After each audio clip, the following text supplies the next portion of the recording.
Proud of our team tonight. Obviously coming off of a really tough loss on the road, and just really proud of how we responded. Got a great start out of Mac Anglin, and swung the bats very, very well.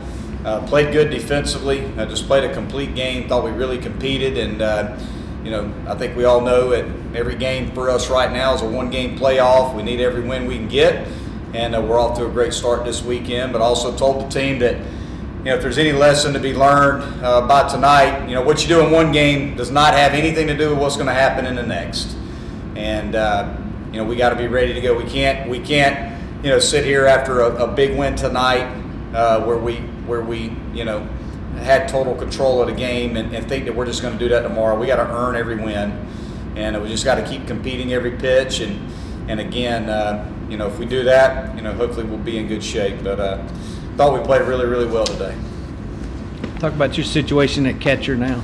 Yeah, we're in a pretty tough spot. We're on our third catcher. Garris has caught 2 innings on the season when we put him in there. We're down to one guy. We do have a couple other players on the roster who have caught at some point. We have one that we feel like we could put back there if we had to. But he hadn't caught since, it's been a couple years. We just need to try to do everything we can to keep Reed back there. Reed did a great job. So proud of him. For a guy, true freshman that's caught 2 innings on the year, to be thrown in that spot, with no notice at all. I thought he did an outstanding job behind the plate. Really proud of Reed. What's French's official word on him? Yeah, I think you could tell if you watch him run down the baseline. He hurt his a hamstring injury, leg injury. We don't really know the timetable right now. A lot of it will be dependent upon how he feels tomorrow. As far as when he can come back, not real sure, to be honest with you. A lot of it with hamstrings. Sometimes they knot up, sometimes they pull, sometimes it's a strain. It's just a degree of the injury and also just how he feels tomorrow when he gets here, as far as kind of what the timetable will look like. How did you like it that, despite that, when you fall behind 1-0, the team just goes on fire after that? Yeah, we brought everybody up right after that happened because we got guys looking around in the dugout. Where's, Frenchie goes inside, and that becomes the focal point versus the game. And just brought everybody up, said, hey guys, these things happen, right? We can't panic, we can't get down in the dumps about it. We got to pull together right now. And Reed's our guy. He's going in the game. He's going to do a great job. He's ready for this moment, and he was. And just tried to steer it back towards the field and not make it, not making a thing is the bottom line. And we can't do that. We just got to move forward with the guys that we have and do the very best that we can. With Caden's performance tonight, really responded also, making plays out in center field like he did, and of course at the plate. Probably had the best game, maybe the best game of anybody, on the field tonight. I think he had 3 hits, maybe. Yeah, 3 hits, drove in 2, hit a big home run, made a great play, robbed a home run in center field. He played a well of a baseball game tonight, and even finished the game with a really nice play at first base. So really proud of Caden, and it's good to see him swing the bat as well as he did. We're going to need that bat, especially if Frenchie's out. We need somebody who can, who has some experience to step in and pick up that production. Coach, how did Caden respond when you moved him down to the bottom of the order? Yeah, I didn't say anything to him about it. He didn't say anything about it. I think he responded just fine. You look at the guys. This doesn't have anything to do with Caden necessarily, but you look at the guys who are hitting, above him, they're all swinging the bat pretty dang good.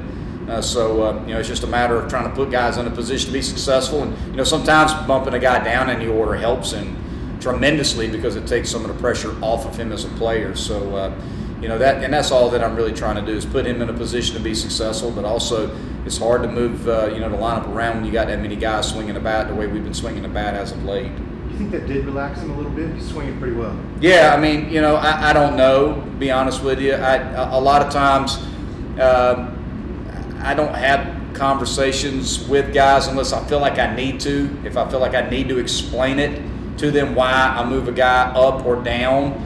If they come to me, obviously we'll have the conversation, or if I feel like they need it. Caden's a pretty steady Eddie guy. I mean, whether he's hitting in the 4-hole or he's hitting in the 9-hole, he's going to pretty much swing the bat the way he swings the bat. He's not going to change a whole lot. So the main thing is just trying to take pressure off of him. But also we've got a lot of guys swinging the bat fairly well right now that I didn't feel like we need to be, moving the spots around a whole lot. I know y'all got a lot of other stuff to worry about this weekend, but Max, he's now within 2 home runs of tying Khalil Green with a single-season record. Just your thoughts on, obviously, that and the season he's had. Well, it's hard to imagine that, right? I mean, it's hard to imagine that in the BB Core era that you would have a guy that could potentially, and, again, we don't know for sure, that would even be this close to a Khalil Green. I mean, Khalil Green's arguably one of the best college baseball players to ever play and had one of the best seasons in the history of college baseball in 2002. Just put up insane numbers, was first-round pick and a big leaguer. To think that he's anywhere close to that in a single season is pretty impressive. And it's one of those things that when the season's over, you probably look back and you say, "Holy cow! Like, what kind of season did this kid had?" In the moment, you're just watching a really good player, swing the bat at a very high level. But when you have a chance to process that, whenever this season is over, you'll really, probably be able to appreciate it a lot more. It's pretty cool to see that, there's that chance. I don't know if he's thinking about it. We're certainly not talking about it. But just to be in striking distance is pretty cool. Do you think he is a good argument for him to be ACC Player of the Year? Well, I think he should be the ACC Player of the Year. I mean, all the guys that were in contention for ACC Player of the Year, and this, I'm partial, I'm biased, but all the guys that were in contention for ACC Player of the Year, we've played against them.